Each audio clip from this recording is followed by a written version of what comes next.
ہمارے جید عالم دین حضرت علامہ مولانا سید احسان الحق شاہ صاحب وہ تشریف لائے. میں ان کو دل کے اتھا گرائیوں سے خوش آمدید کہتا ہوں، اور ان کے خطاب سے پہلے میں قبلہ حضرت علامہ مولانا قاری واجد صاحب سے گزارش کروں گا کہ وہ اپنی حاضری لگوائیں. جامع مسجد غوثیہ کے امام و خطیب حضرت علامہ مولانا قاری واجد حسین چشتی گولڑوی صاحب.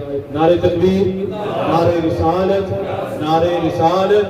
تاجدار ختم نبوت، تاجدار ختم نبوت.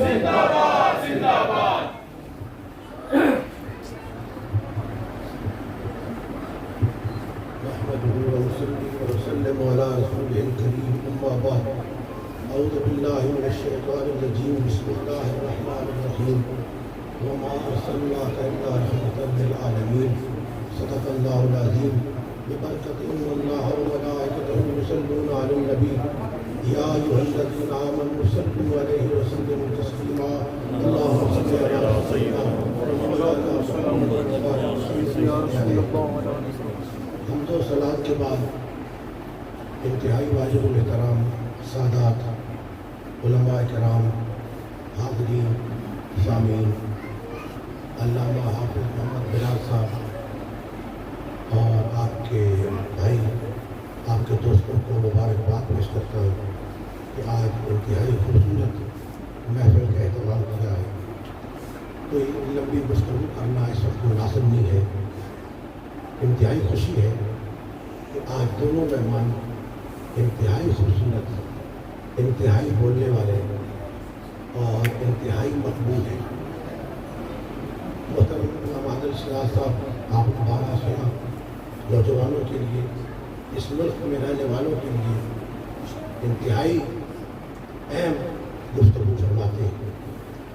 اور پاکستان سے سادات جو بہت ہی قابل احترام ہے. سلطان پور کے سادات جن کا دین کے حوالے سے بہت کام ہے، الحمدللہ. جامعہ رضویہ جامع اور شاہ صاحب قبلہ آپ کے والد محترم کے صدر میں ایک جامعہ میں آپ بھی کام کر رہے ہیں. نہ صرف راولپنڈی ڈویژن میں، گرد و نواح کشمیر، بیرونی ممالک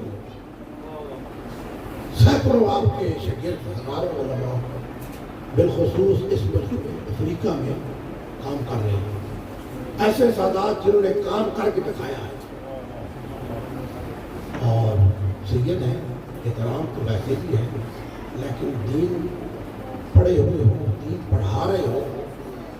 ہزاروں طلباء پڑھ رہے ہیں وہاں، ہزاروں بچیاں وہاں دین حاصل کر رہی ہیں. اور میں اس پہ آپ کو خراج تحسین پیش کرتا ہوں. سب محترم ہے. اور جو علامہ پیر سید حسین الدین شاہ صاحب دامت برکاتہم العالیہ اللہ ان کی زندگی ہے. اور اس وقت چلتی پھرتی ایک صورت ہے جو بزرگوں کی ہے، انہیں دیکھ کے یاد آتی ہے پرانے بزرگ. اور ولی یہ کامل ہے. اسلام آباد میں ہم نے بڑا طویل وقت گزارا ہے، بڑے عجیب قسم کے لوگوں سے واسطہ پڑا ہے، مگر اس وقت جتنی بھی مساجد ہیں جو ہم نے کھو کے لی ہے ان سے، اس میں سارے شاگرد جامعہ رضویہ کے کام کر رہے ہیں،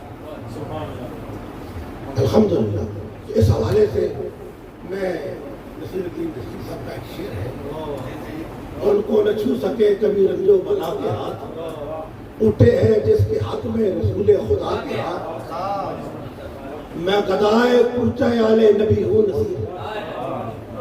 بھائی خود بھی سید ہے وہ، اور ان کو بھی فیض گولڑا شریف سے ہے. میں گدائے کورچہ آل نبی ہوں نصیر، دیکھے تو مجھ کو نعرے جہنم لگا کے ہاتھ. جو ان کے غلاموں آگ انہیں نہیں چھوتی ہے، اور جو خود آل ہے ان کا کیا مقام. اور فرمایا ہم نے نہیں بھیجا آپ کو مگر سارے جہانوں کے لیے رحمت بنا کے. اس آیت کے ضمن میں بہت سی علماء نے باتیں کی ہے کہ یہاں پتہ چلتا ہے کہ حضور زندہ ہے. یہ بھی پتہ چلتا ہے کہ حضور سارے جہانوں کو جن کے لیے رحمت ہے انہیں جانتے ہیں. ہاں حضور رحمت پہنچا بھی سکتے ہیں، یہ اختیار بھی رکھتے ہیں، حضور قریب بھی ہے، یہ بھی ہے. یہ 4 باتیں تو بڑی مشہور لکھی گئی ہیں، لیکن میں وقت کے دامن کو دیکھ کے حائل نہیں ہونا چاہتا. صرف ان کی رحمت کے کیا کہنے، اگر آج وہ نہ آتے کیا حال ہوتا. اگر آج 571 جناب عیسیٰ چلے گئے، اس درمیان کے سفر کو دیکھ لیں. کوئی بتوں کو پوج رہا ہے، کوئی آگ کو پوج رہا ہے، کوئی سورج کو پوج رہا ہے، کوئی چاند کو پوج رہا ہے. رشتوں کا کوئی لحاظ نہیں ہے، نہ ماں نہ باپ کی پہچان ہے. حضور تشریف لائے، اللہ کے سامنے ہمیں جھکا دیا ہے، ایسا دیا ہے، ایسے رحمت بن کے آئے ہیں. ندیم قاسمی نے کہا تھا، اس قدر کون محبت کا صلہ دیتا ہے، اس کا بندہ ہوں جو بندوں کو خدا دیتا ہے.